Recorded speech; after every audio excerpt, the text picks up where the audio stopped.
Patriots and the Seahawks in Santa Clara. And this, the line already on the world's biggest game has already had some interesting movement. I saw it open up at 3.5. And then I checked BetMGM. It was at 4. Then it went to 4.5.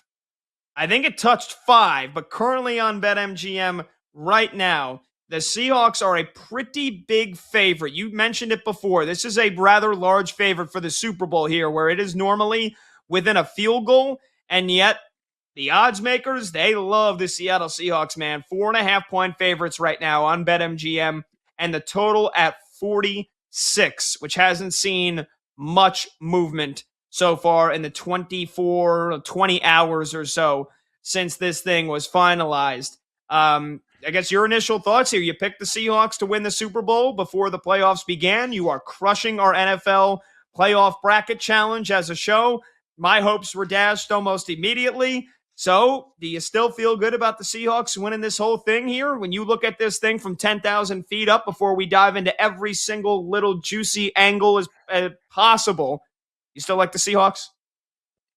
Amen. I'm not going to budge off that narrative. No way, shape, or form. Look, I believe Seattle was the most balanced team heading into the NFL postseason. They have lived up to that belief and really then some. I mean, they've been sensational and terrific. I was so impressed, as you and I discussed earlier, with the pinpoint accuracy and just stewardship of the offense by Sam Darnold yesterday. He was brilliant, man. Zero weaknesses, really zero mistakes that he made. Even made a play with his legs, which you don't really see. He was able to generate a 70-yard rush for a first down. And you look at the advanced data, really backs up what I've been saying all along. That's why I'm a numbers nerd. Some of the advanced analytics do give you a proper forecast for a lot of these teams. And you look at Seattle since week 12. They're number 9 EPA per play offense, number 11, and specifically in drop back EPA, even better on the ground at number 5 in rush EPA. And you look at defense, they have been number 3 in EPA per play defense. Really outstanding on whether you slice and dice it on the ground or through the air with their pair of threes across the board. So very consistent there. Devin Witherspoon, who Jen Miller brought up in the last segment, gave him his props. He went to an esteemed institution, I hear, called the ILL. He's been awesome in coverage all season long. A guy's been flying the football there. They've been bottling up guys with their gap coverage in the trenches. Seattle, my friends, is going to win the Super Bowl in Santa Clara this year, and I ain't budging off of that. I think it's going to be tight. I think it's going to be close. 5 points, maybe a wee bit too high.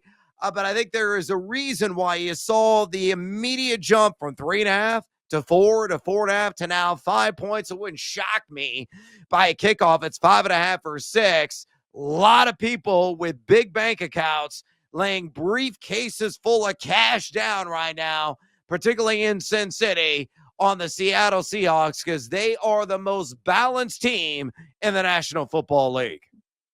Phone number to join the show, 310-840-4910. Your initial thoughts on Super Bowl 60. Who do you like to win it? I hate that I love New England in this game. I hate that I love New England. Straight up? At least in terms of covering this number, Brad. I mean, I'm not shocked. Okay. That the line jumped a full point and a half already. And I do think our producer Brandon Combs put on our show sheet, and I absolutely agree that I think you're going to get Patriots money that comes in next week and maybe brings this back to 4.5. I would be, if I see a 6 pop up, I'm jumping on it. I don't care. And I'm somebody, I normally like to wait until like Friday, Saturday, or even the day of the game. But man, if I see a 6, I'm all over it. I know Seattle's great. I know their run defense has been bone-crushing. I know their pass rush is excellent. I know their secondary made some big plays when it mattered. And Sam Darnold, there is no more doubting, right?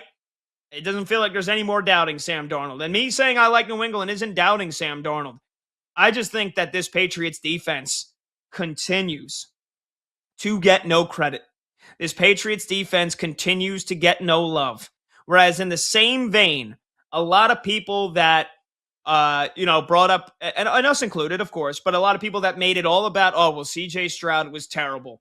No credit to the Patriots defense for forcing those interceptions, getting those sacks, forcing those turnovers. Oh, well, the Chargers offensive line was beat to hell. No, Justin Herbert was terrible. No credit to the Patriots pass rush, who had 7 sacks in that game, also got a couple of turnovers. And then yesterday, oh, well, it was snowing, and so and Denver had their backup quarterback playing. No credit to the Patriots run defense. No credit to Mike Vrabel. No credit to Zach Kuhr, who has come on and done an unbelievable job calling this defense this year, especially since week 2, week 3 when he took over. And it's like, I was doubting the New England Patriots earlier in the season as well. I wasn't a big believer in Drake Maye. Yeah. I thought they played a soft schedule. I thought the Patriots had some pockmarks. I thought they had some flaws. But as the season went on, and this defense got better and better, and Drake Maye stayed very, very consistent, I became a believer. And Mike Vrabel, you don't need any extra reason to believe in what Mike Vrabel does. I mean, again, have you seen a team more fundamentally sound than New England? Have you seen a team more well-coached than New England Patriots? Have you seen a team improve as the year has gone on as much as the New England Patriots? I'm not sure. So for me, this comes down to one thing and one thing only. Can Drake Maye finally step up and carry them? Because he's taking a back seat. And a guy that played like an MVP and is either going to win the MVP, either him or Stafford, all regular season, maybe it was too much to expect him right away in his postseason debut to be the same, put up the same numbers that he did in the regular season. Because he struggled, 5 turnovers through the first 2 games and basically did next to nothing yesterday. But in the same vein, it's like, again, okay, we're blaming Drake Maye for only throwing for 86 yards and going 10 for 21, but also we realize how incredibly impossible it was to throw the football in that weather yesterday. And if that game gets played in great conditions in a dome, like, let's not act like Drake Maye wouldn't have put up some normal, rather-looking numbers. But I agree. Yeah. He hasn't been great. He was shoddy and looked like he felt the pressure in those first 2 games. Didn't know if he was going to get, he felt the footsteps coming on those strip sacks. 2 weeks to prepare. 2 weeks to go through the playbook with Josh McDaniels.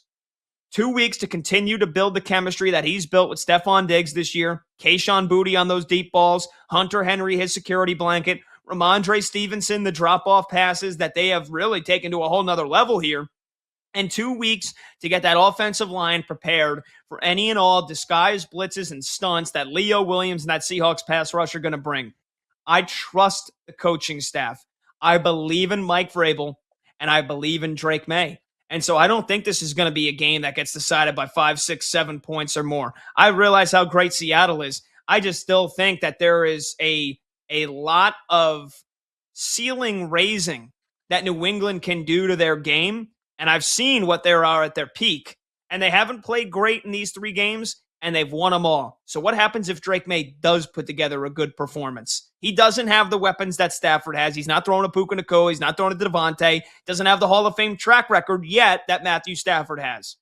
We've seen Drake Maye at his best. It's good enough to beat the Seahawks. We've seen this Patriots defense continue to peak. It's good enough to slow down Sam Darnold and Jackson Smith-Njigba and Kenneth Walker.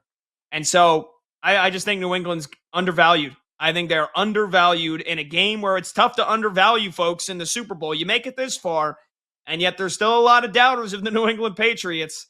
And I was one. I'm not anymore, Brad.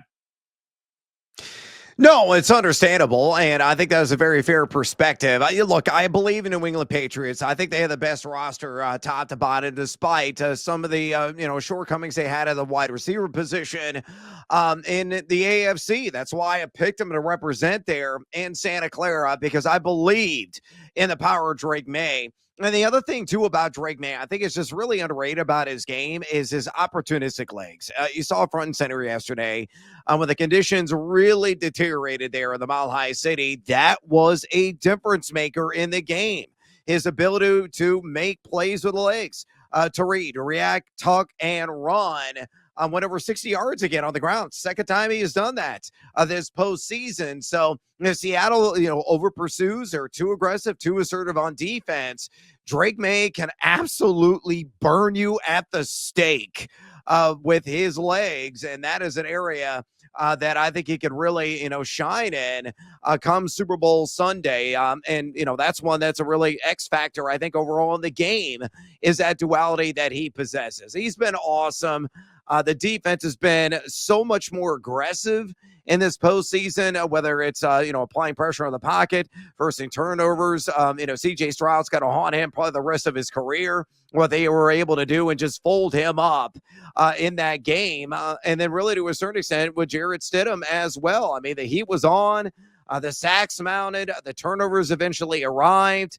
That defense has really taken advantage of what the opposition has given them because they have dialed up the heat to a blistering and exhausting level. So that's going to be really a determinative factor, I think, in Santa Clara and who will hoist the Lombardi Trophy as well. New England's damn good. I think they will cover the spread. I think 5 points is too many. Again, I think Seattle's going to win it. I've got it right now in my head. I may change this. It's not official yet. We got many days to go. But as it stands currently in my thick and demented dome, 24-20 Seattle Seahawks over New England, which means I guess I'm on the under as well, which is at 46.5 right now at BetMGM. I'll just say this as a closing argument here. The Patriots played the Chargers, Texans, and Broncos, all top 5 defenses in the NFL. You lump the Seahawks in there now. They've proven they can beat great defenses. Why not one more?